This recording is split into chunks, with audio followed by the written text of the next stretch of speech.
Hello everyone, welcome to the Nexus Academy to develop the passion of learning. This is the 7th lecture of carbon and its compound. In the 6th lecture, we have learned about the nomenclature of the carbon compound. But in this lecture, we are going to study about some important chemical properties of the carbon compounds, which is going to be really very important for the examination point of view. So, मन लगा करके ध्यान से सुने. So, without wasting the time, let us start our video. So in this chapter, we have to learn 4 important chemical properties of carbon compound. The first is combustion reaction, the second is oxidation reaction, and the third is addition reaction, and the fourth and the last is substitution reaction. So let us study in detail one by one. First of all, we will learn about the combustion reaction. Combustion means burning of any substance in presence of oxygen in order to produce energy in the form of heat and light and water and CO2 as byproduct. Means combustion जो है एक chemical process है. Combustion is a chemical process. Whenever a substance is burned in presence of oxygen in order to produce energy as well as carbon dioxide and water vapor, then that is called combustion. Okay. Combustion are of two types. The first is complete combustion and the second is incomplete combustion. So let us discuss one by one. Complete combustion. Complete combustion. Whenever the combustion takes place in presence of sufficient supply of oxygen, then that is called complete combustion. During complete combustion, maximum amount of energy is produced. जब भी complete combustion होता है तो large amount of energy produce होता है. लेकिन complete combustion तभी होगा if there is sufficient supply of oxygen. Now the second is incomplete combustion. When the combustion take place in presence of insufficient supply of oxygen or limited supply of oxygen, then that is called incomplete combustion. During incomplete combustion, less amount of energy is produced. And the byproduct may be carbon monoxide. In the complete combustion, the byproduct was CO2, carbon dioxide. But during incomplete combustion, the byproduct is carbon monoxide. चलिए इनके बारे में differences देखते हैं, क्या क्या difference होता है कंप्लीट कंबशन में और इनकम्प्लीट कंबशन में, क्योंकि एग्जाम के लिए इंपॉर्टेंट है. तो कंप्लीट कंबशन जो है आपको देख के पहचानना है कि complete combustion always produces bluish flame. जब भी कंप्लीट कंबशन होता है तो फ्लेम का कलर जो होगा वह ब्लू होगा. But if you talk about incomplete combustion, then the flame that is produced is yellowish in color. जब इनकम्प्लीट कंबशन होता है तो जो फ्लेम प्रोड्यूस होगा आपका that will be yellow in color, yellow colour का दिखेगा. Now during complete combustion the carbon is completely burned. During complete combustion the carbon is completely burned. But during incomplete combustion there are some unburned carbon, यानी कुछ carbon जो है burned नहीं होते हैं, and because of which they gets deposited at the bottom of the container. जब incomplete combustion होता है तो कुछ कार्बन जो हैं अनबर्न्ड रह जाते हैं, जिसके वजह से जो इन लोग जो है सूटी फ्लेम का फॉर्मेशन करते हैं. सूटी flame means there are some unburned carbon and that sooty flame will get deposited beside or inside the container. वो धीरे धीरे बर्तन में जो है जमा होते जाएंगे और जिसकी वजह से जो है बर्तन क्या हो जाता है, काला हो जाता है. आप लोग घर में देखे होंगे जब भी कोयला के चूल्हा पे, लकड़ी के चूल्हे पे जब खाना पकाते हैं हम लोग तो धीरे धीरे बर्तन क्या हो जाता है, ब्लैक कलर डिपोजिट हो जाता है नीचे बर्तन में. या ओके, तो वही जो है आपका फॉर्मेशन ऑफ सूटी है. सूटी क्या है, बोले unburnt carbon gets deposited at the bottom of the container and that is called the formation of sooty. Sooty flame का फॉर्मेशन हो रहा है, इसकी वजह से आपका बर्तन काला हो रहा है. लेकिन अगर आप एलपीजी की बात करते हैं तो जो है ब्लूइश कलर का फ्लेम प्रोड्यूस होता है. यानी आपको समझना है क्या कि दैट इज कंप्लीट कंबशन, और इससे जो है सूटी का फॉर्मेशन नहीं होता है और बर्तन जो है काला नहीं होता है. Okay. Now we will learn about the oxidation reaction. अब हम लोग जो है ऑक्सीडेशन के बारे में समझेंगे. So ऑक्सीडेशन रिएक्शन साफ पता चलता है आपको, आप पहले भी चैप्टर में पढ़ चुके हैं. एडिंग ऑफ ऑक्सीजन और removal of hydrogen, adding of oxygen और removal of hydrogen is called oxidation reaction. So हम लोग इस चैप्टर में क्या देखेंगे कि कभी भी, ठीक है, कभी भी अगर हम लोग ऑक्सीडेशन करवा रहे हैं, अगर मान लीजिए आपके पास मिथेनॉल है, ठीक है, अगर उसमें आप ऑक्सीजन ऐड कर दें तो वही मिथेनॉल क्या बन जाएगा, बोलेंगे मिथेनोइक एसिड बन जाएगा। यानी अल्कोहल में अगर हम लोग एक ऑक्सीजन को ऐड कर देंगे तो वही अल्कोहल जो है that will get changed into carboxylic acid group. कोई भी अल्कोहल अगर आपके पास है, OH फंक्शनल ग्रुप आपको देख के पहचानना है, क्या होगा वहां पे, OH होगा। लेकिन अगर हम लोग एडिशन रिएक्शन परफॉर्म करें, if we add 1 oxygen in that, तो वही अल्कोहल जो है आपका क्या बन जा रहा है, बोलेंगे कार्बोक्सिलिक एसिड ग्रुप में चला जा रहा है। So for example, you can see the example clearly on the board that when methanol react with oxygen, means if we add 1 oxygen to methanol, then that methanol changes into carboxylic acid, means that means methanoic acid। समझ में आ रहा है? Okay तो ये example जो है, ये reaction जो है बहुत ही इंपॉर्टेंट है। सबसे पहले हम लोग कंबशन में कुछ एग्जाम्पल देख लेंगे। कंबशन में क्या एग्जाम्पल है?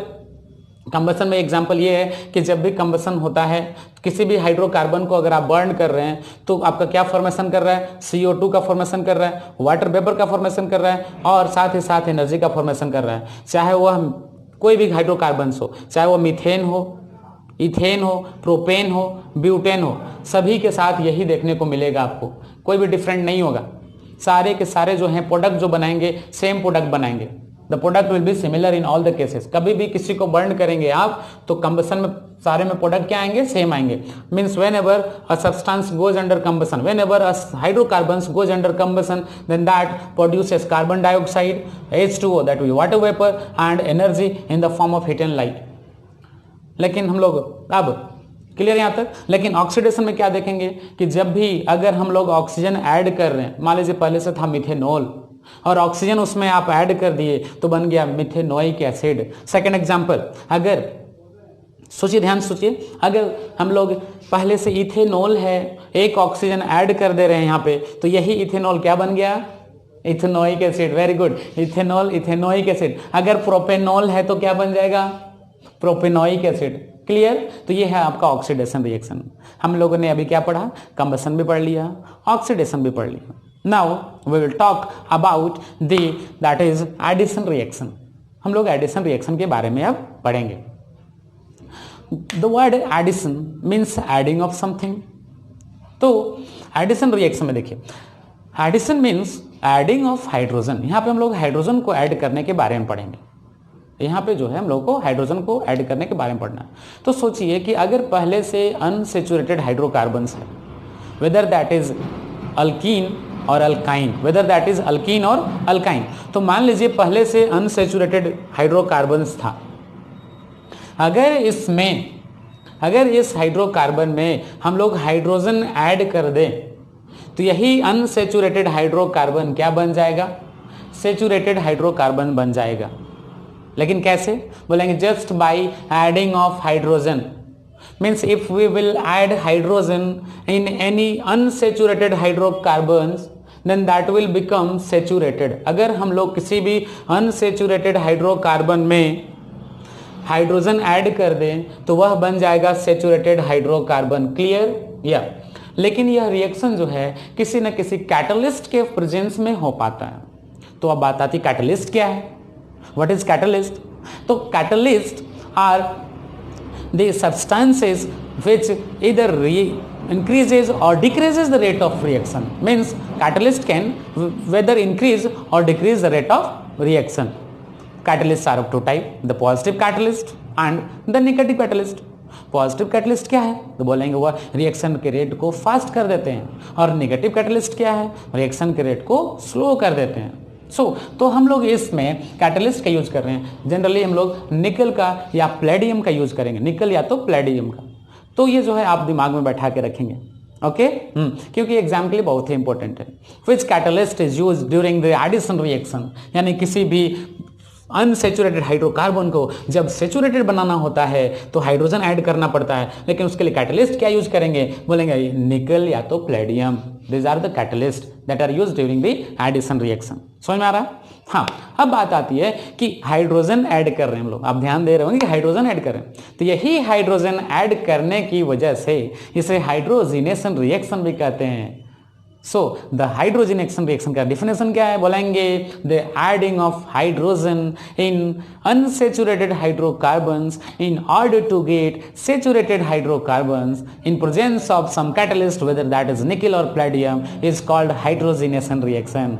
हाइड्रोजनेशन रिएक्शन क्या है, बोलेंगे किसी भी अनसेचुरेटेड हाइड्रोकार्बन्स में जब हम लोग हाइड्रोजन को ऐड करते हैं ताकि वह क्या बन जाए, सेचुरेटेड बन जाए, तो इसी रिएक्शन को हम लोग हाइड्रोजनेशन रिएक्शन कहते हैं। और कैटलिस्ट के फॉर्म में क्या यूज किए, निकल या तो प्लेडियम, निकल या तो Palladium. Okay okay, now one of the most important application क्या यूज है हाइड्रोजनेशन का हमारे लाइफ में, तो बहुत ही जीता जागता एग्जांपल है आपके सामने। जब कभी हम लोग वेजिटेबल ऑयल, तो जानते होंगे आप लोग, हाँ, तो वेजिटेबल ऑयल यानी कहने का मतलब क्या है, वनस्पति तेल, the oil that is obtained from the plant, चाहे वो मस्टर्ड ऑयल हो, ग्राउंडनट ऑयल हो, ठीक है। तो जब कभी हम लोग वेजिटेबल ऑयल को उसमें हाइड्रोजन ऐड कर देते हैं तो वही वेजिटेबल ऑयल जो है वेजिटेबल घी बन जाता है। Means by adding hydrogen in the vegetable oil it gets converted into vegetable ghee. Clear?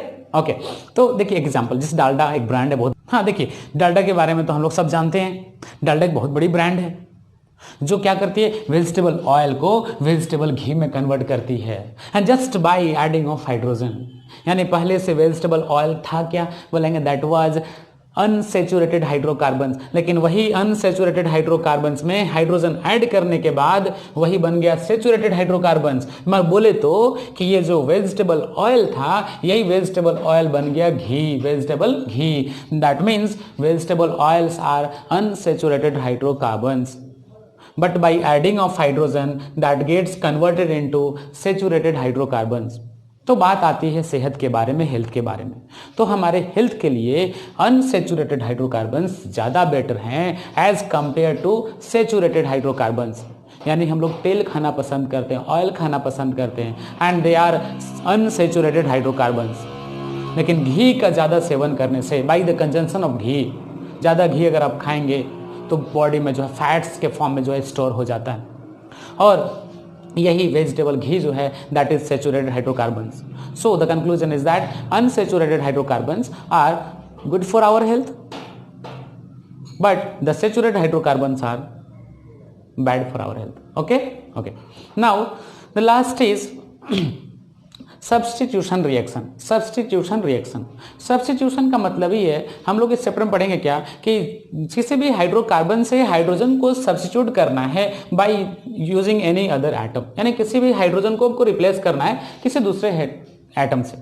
मान लीजिए पहले से मीथेन था, मीथेन CH4, तो उस मीथेन के एक हाइड्रोजन को आप हटा रहे हैं, कैसे बोलेंगे, कैसे हटा रहे हैं, बोलेंगे क्लोरीन के एटम से हटा रहे हैं।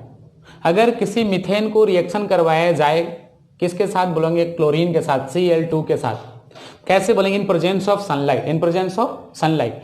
तो ये जो हाइड्रोजन हटने के बाद एक क्लोरीन जो यहां से निकला, क्योंकि सनलाइट के प्रेजेंस में क्लोरीन डिकम्पोज हुआ, एक क्लोरीन यहां से आया, ये क्लोरीन बैठ गया इस हाइड्रोजन के प्लेस पे, और ये यहां से जो हाइड्रोजन जो रिप्लेस हुआ, हटा, ये कंबाइन किया किसके साथ, बोलेंगे ये क्लोरीन के साथ, और बन गया क्या, HCl। समझ में आ रहा है, HCl।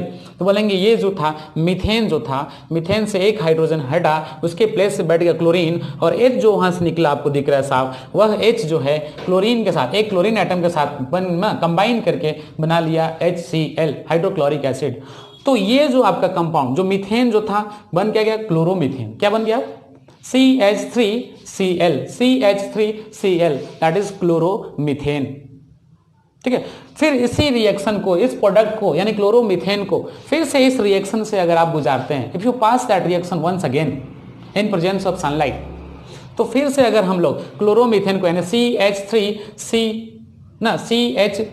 और Cl को फिर से हाइड्रोजन के प्रेजेंस में, इन प्रेजेंस ऑफ सनलाइट, हाइड्रोजन से रिएक्शन करवा रहे हैं, तो इस बार एक और हाइड्रोजन हट जाएगा। इस बार क्या बन जाएगा आपका, बोलेंगे CH2Cl2, दैट इज डाइक्लोरोमीथेन। पहले था आपका क्लोरोमीथेन, अब दो क्लोरीन आ गया आपके पास CH2 एंड Cl2, तो दैट इज डाई क्लोरोमीथेन, और फिर से HCl अलग से रिलीज हुआ एस गैसियस के फॉर्म में। ओके फिर से एक बार रिएक्शन को पास करते हैं, यानी कि इस बार CH2 एंड Cl2 को पास कर रहे हैं, CH2 एंड Cl2 को पास कर रहे हैं बाय द सेम मेथड, उसी मेथड से फिर से। तो फिर से क्या दिखा आपको कि इस बार बन गया CHCl3, एक हाइड्रोजन और हट गया, CHCl3 हो गया, CHCl3 प्लस HCl। क्लियर? तो इस बार जो बोला ट्राइक्लोरोमीथेन, क्या बन गया? ट्राइक्लोरो, क्योंकि क्लोरीन जो दिख रहा है आपको 3 दिख रहा है, there are 3 item of chlorine, so it is called trichloromethane, जो कि बहुत ही इंपॉर्टेंट है बाबू। आप लोग जानते हैं क्लोरोफॉर्म के बारे में नाम तो पक्का सुने होंगे, जो बेहोश होश करने के लिए डॉक्टर जो यूज करते हैं क्लोरो। तो ये था आपका सब्स्टिट्यूशन रिएक्शन। आई होप आपको समझ में आ चुका होगा कि हम लोग किसी भी हाइड्रोकार्बन से हाइड्रोजन को रिप्लेस कर रहे हैं किस by the help of any other atom, किसी भी हेटेरोएटम से रिप्लेस कर रहे हैं। हमने एग्जांपल क्या लिया कि पहले एक मीथेन लिया, मीथेन को बारी बारी जो है एक एक हाइड्रोजन को हटा रहे हैं और उसके जगह पे हम लोग क्लोरीन को सब्स्टिट्यूट कर रहे हैं। Such type of reaction is called substitution reaction. Means तो इस रिएक्शन को हम लोग देखें क्या कि क्लोरीन से सब्स्टिट्यूट कर रहे हैं, तो इस क्लोरीन से सब्स्टिट्यूट करने को ही क्या कहेंगे? बोले क्लोरीनेशन। What is chlorination? तो क्लोरीनेशन क्या है? बोलेंगे replacing the hydrogen atom, replacing the hydrogen atom by chlorine in presence of sunlight is called chlorination. यानी हाइड्रोजन को एटम को रिप्लेस करना कैसे? क्लोरीन से in the presence of sunlight is called chlorination. I hope आपको समझ में आ चुका होगा। ओके तो हाँ, अगर ना समझ में आए तो आप जो है कमेंट में जरूर मेंशन करें, जो भी प्रॉब्लम हो कमेंट में मेंशन करें। So dear friends, today we have learned about the 4 important chemical properties of hydrocarbons. In the next video we will learn about the methanol and methanoic acid in detail. We will learn about the physical properties as well as the chemical properties. और साथ ही साथ हम लोग soap और detergent के भी बारे में पढ़ेंगे, and that will be your last video. So तब तक आप लोग जो है मन लगा के पढ़े, ध्यान से पढ़ें। सो आप जो है समय जो बर्बाद कर रहे हैं उसे बर्बाद ना करें, क्योंकि आपके पास मात्र 3 महीना बच चुका है। So dear friends, you will have to be conscious अगर आपको बेहतर रिजल्ट चाहिए तो। सो स्ट्रेस ना ले, बिंदास रहें, मस्त पढ़ें। So till then bye bye, see you in the next video. हाँ, अगर आपको वीडियो अच्छा लगे तो प्लीज़ लाइक करना, सब्सक्राइब करना और कमेंट करना ना भूलें।